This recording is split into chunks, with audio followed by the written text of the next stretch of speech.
Yan rang now ne moment ko wala. Ang ato na pre may option na may may ayo.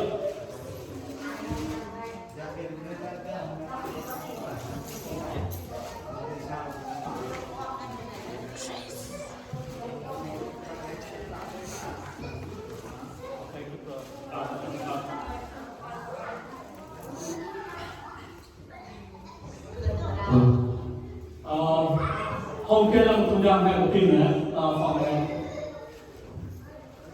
Ok. Chúng ta nói là cái option này, cái option. Anh ơi không phải. Cái lúc mình làm riêng cái các bạn làm này. Cái lúc mình cũng đưa đi sau đây. Nó đi xem này, chỗ ở cao chưa? Sao này? I don't know.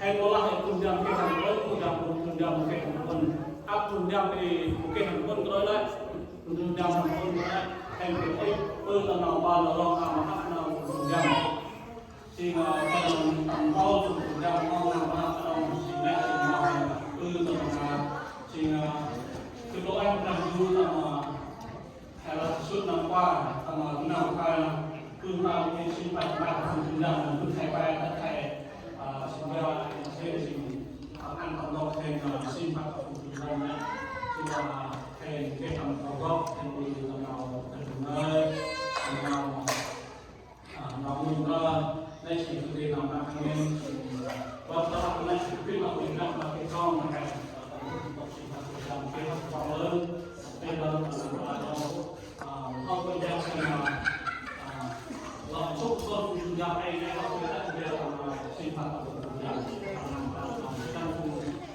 biết phương bước khi còn sống đó là chỉ con của các con đó ai học con hay học ăn tầm nào sinh hoạt của nhau con tầm đó cũng bằng cái một phần hàng điều mà ai hay một cái đông người ấy phải mà con còn khi qua chỉ lý thì cái mà ăn mà ăn làm con nó lại cần thành cái việc là ba bằng bằng nào. Thank you for all of you that are here from January, March, from March, right? From March until now. So we have all kind of activity or meeting on all of this.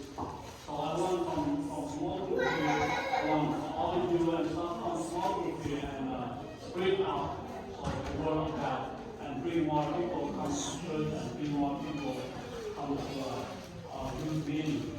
And then thank you for everything like that. We work more than we work to.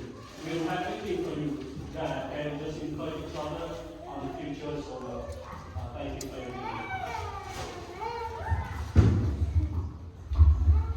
Lần menuliskan buku kancik trong năm nay nên tôi trong cái chuyến thăm dân mặt hình cái lòng ngoại trong các công việc trong bằng hình soi trong khi nào bằng đi hình dạng can trong bằng hình soi trong chúng ta đang hay sao trong buổi dùng respect trong bằng soi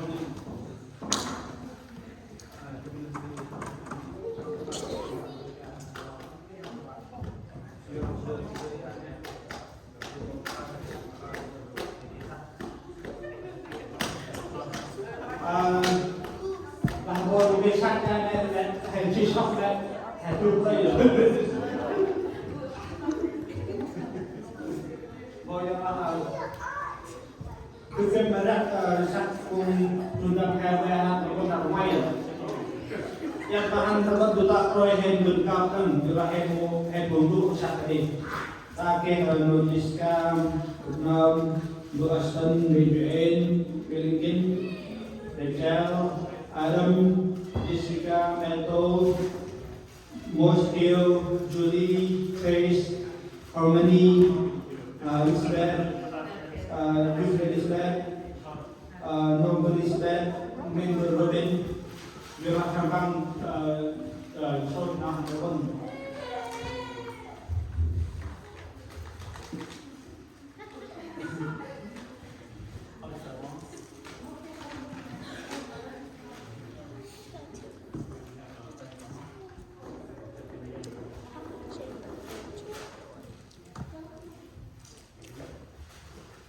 udah mungkin lantai rồi dia nào rong dia nampak akan bergerak di badan tim cilik dan lupa dengan kerja dalam handle.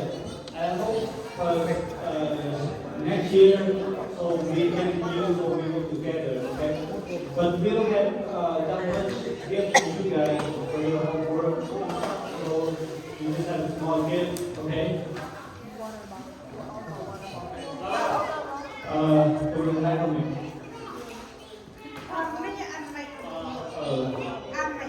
Harmony most any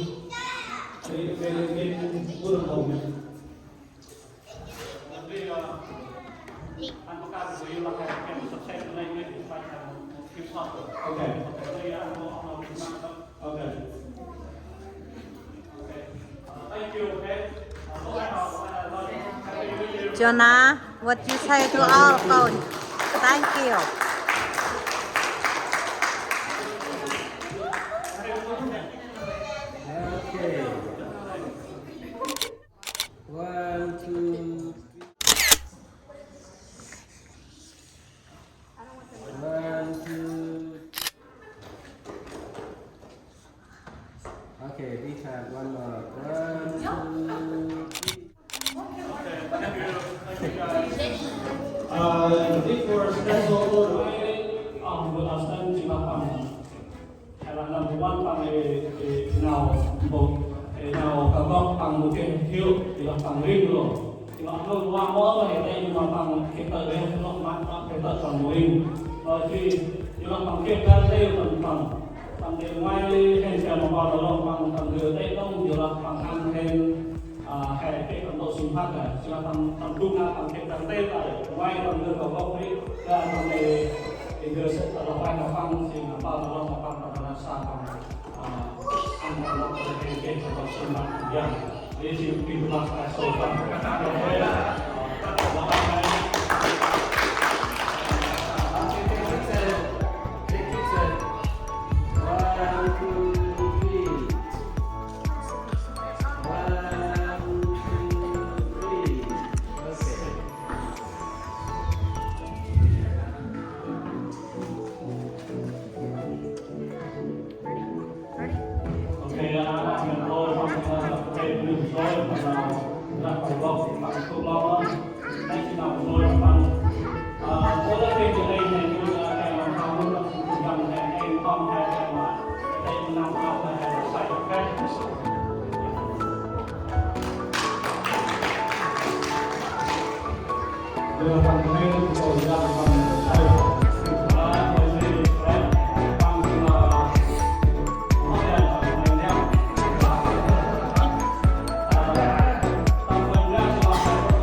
Con Khánh Hoan mà đây con Khánh.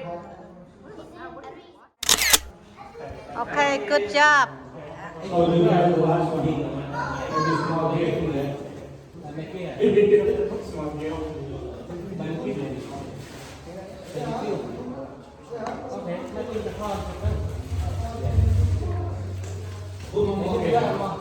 Chụp râu về. Cái hai món kia vừa chụp một từ đây à? Mouse. Sẽ tiêu tiền chụp râu.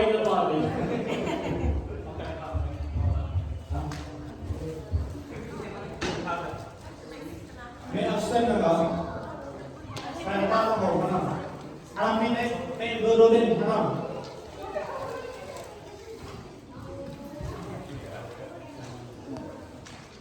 Jonah. Jonah.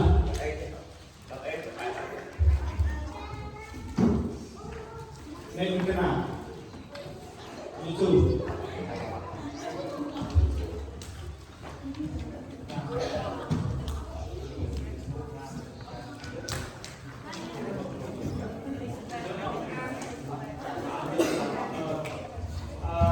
Ai xin được thuốc gì đó là ai xin hẹn mà không kế hoạch nào tốt được.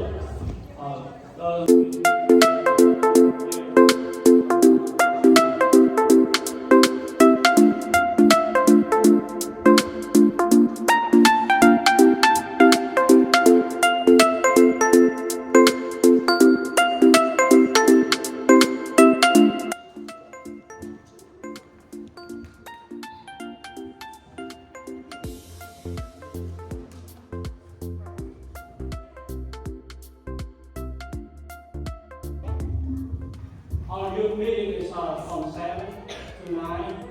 Please come on Monday, okay, at Miss Austin house. Everybody here? On Monday. That's a youth meeting. That's what we normally do every once a week on Monday from 7 to 9. I'll see you back tomorrow. Thank you.